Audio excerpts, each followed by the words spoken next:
As the bye week continues for Washington, we put their season in perspective and evaluate Washington's different position groups as the push for the playoffs nears.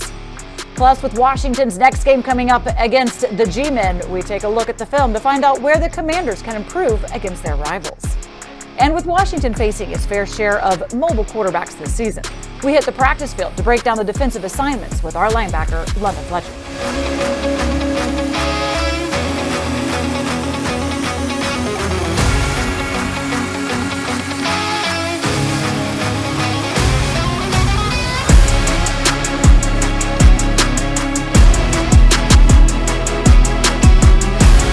Welcome in. This is Command Center. Julie Donaldson, Fred Smoot, and Logan Paulsen here with you. And it is the bye week for Washington. Really late at week 14. I don't know what we make of it being so late in the season. But Fred, how'd you spend your bye weeks? Doing this. Bye. All right, I'm gone. The thing about it is I need to get away, clear my head. And at first when I was young, I used to go around family, but then family can still be who they are. So then after a while, I just started to just get away. Give me 4 or 5 days to myself. So when I come back, I'm fresh and I'm ready to pick up where we left off. Yeah, I would do the same thing. You know, for a big part of my career, I lived in a different state from my family, so I always got back to see them, my wife and my kids, which was great. And then it is a little bit tough for me because I always didn't like letting go. I liked being dialed in, so the bye week was always tough, but it was always good in a way to kind of just decompress. Time for the bodies to heal as well. Again, coming late in week 14, the guys are definitely appreciating the break because they are planning on their season being extended beyond the regular season. Now, despite last week's game being a tie, the Commanders ran their unbeaten streak to 4 straight games, right? Technically that counts. Washington has just 1 loss over the last 8 games overall, which was a 3-point defeat against Minnesota in week 9. The Commanders are the only team that ranks in the top 10 in rushing defense, 8th, passing defense 9th, total defense 6th, and scoring defense 10th. Matt, I think the big thing, Matthew, is an opportunity to take a look at some of the areas that we have not been as efficient. You know, whether in some situations, some red zone stuff, some third down stuff, perhaps, some short yardage stuff that we can take a really good long look at, and just see. You know, for the coaches, it'll be an opportunity to evaluate. But the best part, more than anything else, is, you know, a lot of the stuff has been looked at, like you said, and you know, as we get into it, it's really about who we're getting ready for next. So now that we have officially reached the bye week at week 14, this is the time where the coaching staff says time to do some evaluations on the team, the players, what they're doing right, what they need to adjust. And so we're going to do that as well here. We have a whole bunch of positions of the game. Beverages. So either the glass is half full or it's half empty is what we're going to do here. Okay. And I want to start with the rushing offense. Look, this has been what the team has kind of defined themselves by as of late. They've been averaging 125 a game, basically. Yeah. Half full, half empty, Logan. I mean, that's for sure half full. I mean, when you're averaging 125 yards a game, you get B-Rob coming back, you're speaking to the offensive line skill set. I don't think there's any doubt. I think this should probably be all the way full. Yeah. Like some of these on here, I don't know. I'm not really feeling like D-line, what are we doing? But yeah, I think rushing offense is very, very optimistic. Oh, most definitely. All the way full. Yeah. My cup overflow. Right? At the end of the day, the running game has not only been great for the offense, it's been great for the defense. It's a very, I think, a weapon that you use to keep other quarterbacks on. So the rush game, I'm just going to add. Yeah, there we go. There. Thank you. I got you. How about the passing offense, averaging just over 200 a game? Tell the truth. You're gonna take a sip from it. So the passing game and half full, half empty is about being optimistic. I think there's a lot of things to be optimistic about from a playmaking standpoint. Is it performing where it needs to be performing? No, but is there the potential that it can? Yes. Therefore, kind of working around half full. Look how you twisted that.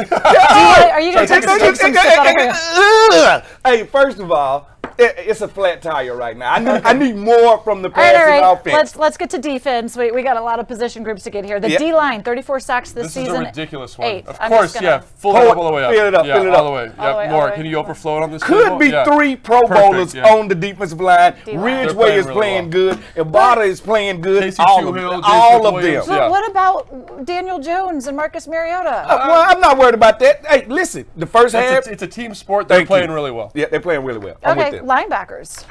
I think Jamin Davis has played out of his mind. Yeah. Bostic has stepped in. Yeah. Of course, we had some injuries there, but I have to marry these two. I have to marry the linebackers and the defensive backs together. Why is that? Because a lot of the safeties come in to replace the linebackers and play inside of the box and vice versa. So you just want to combine them. No. Yes. But I do think that the only reason She's not a bartender. The only reason you'd say that is because Cole Holcomb's been hurt. Hopefully he's getting healthy. So again, another reason to be optimistic about that group. So there you go. That includes the secondary as well. Then look, we definitely need Benjamin St. Juice back as well. Good He's juice, really man. great. Yeah, Need for St. sure. Juice out there. Our How about defense special needs juice. teams moving down the line? Gosh, I mean, I think there's a lot of reasons to be excited. Even outside of Tress Way, I mean, he's the main reason. He's the lead singer, the guy you come for. But Percy's doing a great job. Butler doing a great job. Holmes doing a great job. Yep. Sims. Reeves, our special teams coverage units have been outstanding. So don't forget Joey Sly, who kicked him in the eye. That's right. I can't believe I So add forgot. a little extra water. Yeah, then I think to so, special yeah. teams, and that's it. Yes, I'm with the special teams. You know. Special teams has been special. Yes, they have. Coaching. Coaching. All right. Yeah, I think the coaching, I think it's been great. Yeah. I think Coach Rivera has taken over, and this team has taken on his identity. Tough and rough and ready to ride. Yeah, especially when you're winning games that you're not supposed to win and you're being competitive. I think they saw a lot of developmental pieces those guys have developed, and obviously schematically they've made some evolution. So got to say good job. It's fun talking about a winning football team. Lots of reasons to be And that optimistic. it is. And part of that also means Pro Bowlers. Yes. Last one. Do we have a few on this team? There's a lid on that one. Yes, Don't put we any do. water in there. And it's defense. John Allen. Deron Payne, Montez Sweat. Don't leave you that gonna dog put him in out. there, huh? Don't leave that dog out.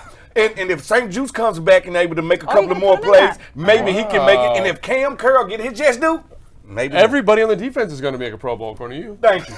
He didn't name them all. He left them beautiful. So as we enter the bye week, here's a deeper look at the Commanders' offense so far this season. Washington finished with a season-high 411 total yards. It was the 8th time in their last 10 games the Commanders have had 100 or more rushing yards. They are 5-2-1 when rushing over 100 this season, including a 4-0-1 mark when they have over 150. So where are the areas for the Commanders to improve? It's time to go inside the film room, presented by Amino. It pays to be healthy. Julie, thanks so much. Fred, it's interesting to come in on Wednesday and talk about this film because one of the things that stuck out to me is the pressure that the defensive the Giants were able to get, right? Mm-hmm. And we knew there was going to be a lot of pressure because what does Wink Martindale like to do? Pressure. He's going to send the kitchen sink at you. And it's not even the kitchen sink, it's design pressures. Yes. So here's one of these, this is a pressure from, I think, the second quarter, right? Everyone's like, oh, what's going on? Why is Kayvon Thibodeau not blocked?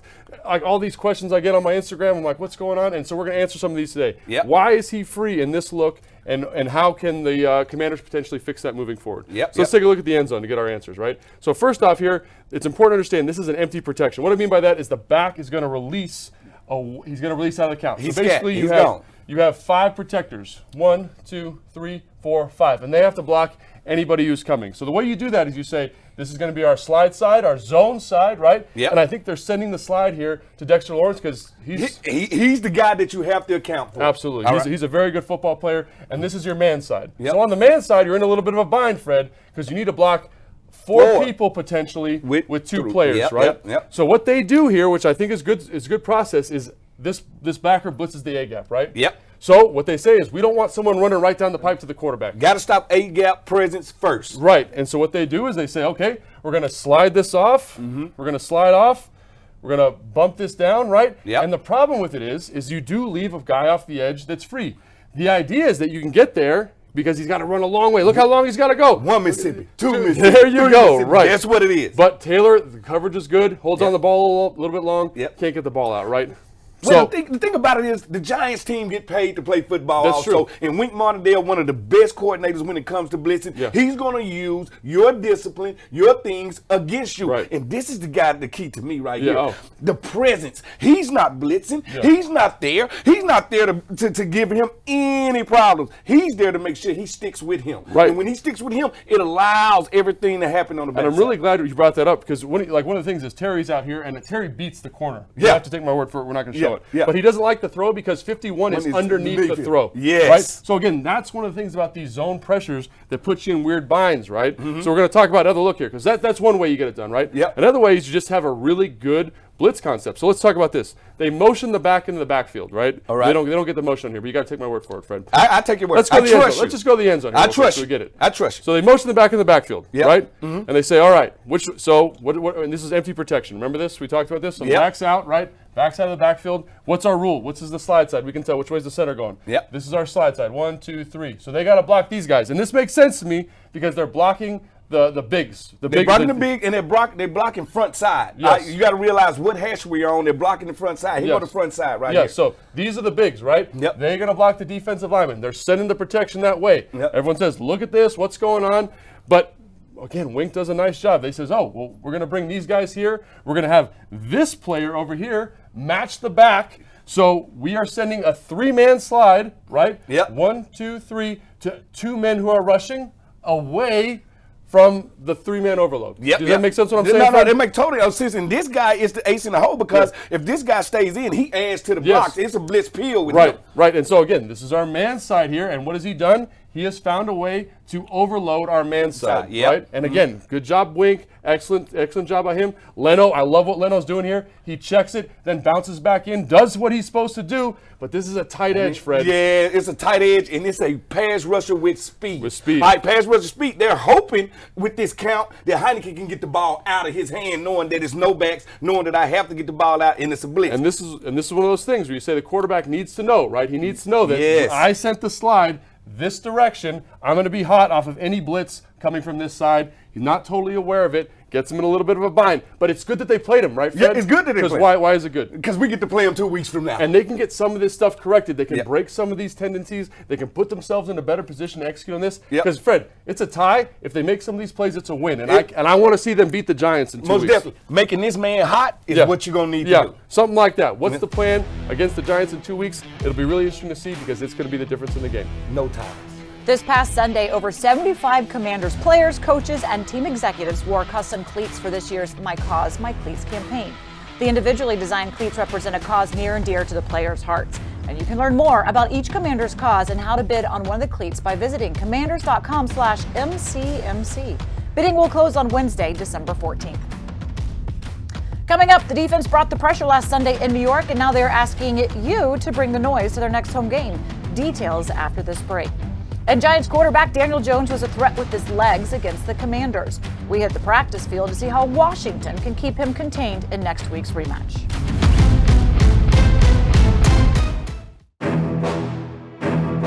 This game that we're going to play here in 2 weeks means double. So, I mean, look, I'm going to need the fans of the Commanders to really show out this next game.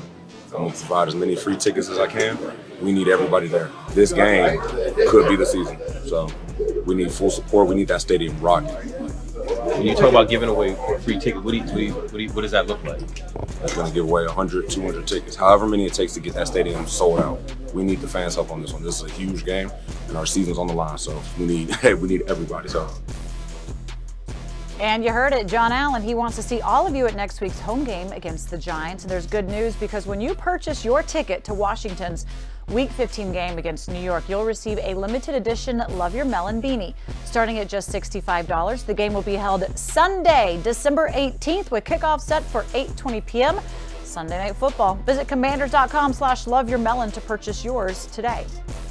Well, last Sunday, Giants quarterback Daniel Jones led the G-men with 71 rushing yards. We know what he is capable of doing with his legs. Now, Washington's defense has been pretty stout against the run, limiting their opponents to just 110 yards on the ground. But when Daniel Jones can do what he just did, you have to find a way to make sure he doesn't get to do it again. So we have our captain, London Fletcher, and Logan Paulsen out on the field to help break down some of the defensive responsibilities. This is your FedEx Field Pass, where Now meets next. Fletch, super pumped to have you here because we're getting to talk about zone reads today, and usually that's a defensive lineman thing, but you're going to talk about how the outside linebackers can affect the zone read. You know, we've seen Daniel Jones, we've seen Marcus Mariota, we're going to see Daniel Jones again, so really kind of a relevant topic. Yeah. Let's get it going. Let's go. So right now, we've got Anna playing running back. We've got Kyle playing offensive line. Bryce is playing defensive end. And London Fletcher, the captain himself, is playing what? You're playing the outside linebacker. Playing outside linebacker, weak side linebacker in most cases. Right, and you told me that this doesn't really affect the outside linebacker unless you guys are doing what? Unless we're going to exchange gap. Now, it always it affects the outside backer because, you know, if I'm respecting that run, I got a run gap I have to play. Yo, let's talk about that. So you would fit this gap inside the tackle right here. I would fit this gap inside the tackle. And I would be reading, if I'm the quarterback, I would be reading, Kyle, step forward. I would be reading block me. Bryce, right? So one way to mitigate that is to tell what? The defensive end to do what? Tell the defensive end to tackle the running back. Okay, and we'll exchange responsibilities. So we're essentially exchanging gaps. He's going to crash down and take my B gap. Now, me as a linebacker, I have to work to get over top of this block by this tackle because he's going to try to pin me in inside. Yeah, so trying to build a wall there, trying to build a wall. Yeah, as soon as I see that block, this tackle coming up, I got to get over him right away. Because Bryce is going to be over here. Bryce is going to be over here. Bryce is going to crash down. Now I'm responsible for the quarterback when he decides to keep it. And what's the advantage of doing that, Fletch? The advantage is you get somebody coming down hard for the running back right now. Yeah. And it's not a situation where you're slowing down. You're having to think hey, you have the running back, I have the quarterback exchanging gaps. And that also is tough for the quarterback, right? Exactly. Because I see Kyle steps down to go block Fletch, and then Bryce is decisively down the line of scrimmage. I know I'm pulling it, right? And usually I'm pulling it to go to space, but in this look, with Fletch scraping over the top, there's someone here that's going to hit me right in the chin, right? Right. Now, the thing you have to be really good at as an outside backer is you got to be able to get over this tackle. This tackle, they're skilled. He's going to be working to get in my way. He's trying to keep blocking me. Right. And cause just enough interference to allow this quarterback to get around. He's going to continue to stay with me and not allow me to just get to his quarterback. Right. You know, Kyle. So what are some things you're looking at with this offensive lineman to defeat this block, Fletch? Soon as first and foremost, the personnel, the shotgun situation. Yep. You know, down the distance, Tennessee's right there. So pre-snap, I'm already thinking maybe cheating a little wider. I may cheat. I may take a step back deeper. Reason being, if I'm up here close, if I'm 3 yards off the ball, that's the advantage to the lineman. Right. In terms of being able to get up to me. Yeah. I want to use my speed to my advantage. So I may line up 4.5, 5 yards. And you know that because like if I'm in this position, right, where I can open up this way, yes, right, or the back's offset right here, that is a pre-snap indicator for you. Exactly. Right. So I may line up 5 yards deep. I may maybe split the difference, you know, as far as my alignment, half a man, so to speak. As soon as I see that zone read and I see him coming up, he's coming down. Now I'm scraping right now. Oh. I'm making it extremely difficult for him to get up to me. And that's a scary thing, seeing a Fletch there. Yeah, that's one way to play it. Another way, come back over here, Bryce. Another way to play it is on that zone read is the defensive end. He's going to tackle the quarterback right now. He's going to the quarterback. There's no question about who has who. So now I have to. And then that makes it more definitive, right? You just want to make it definitive at the action. Make it definitive. No guessing. We got more guys. We'll have other inside linemen, and we'll have defensive linemen. We'll have another linebacker or safety being able to stop that running back on the inside zone. So essentially, you're taking the read out of the zone read. There's no read. Fletch, I love it, man. It's so fun talking to Fletch because every time you get to learn something new and wealth of experience here, and I just learned something today. Fletch, thanks so much. Back to you. Still to come, we are celebrating our 90th anniversary season. And with the team off this week, we figured we'd dive into the archives to find footage of our guys during their time with the team.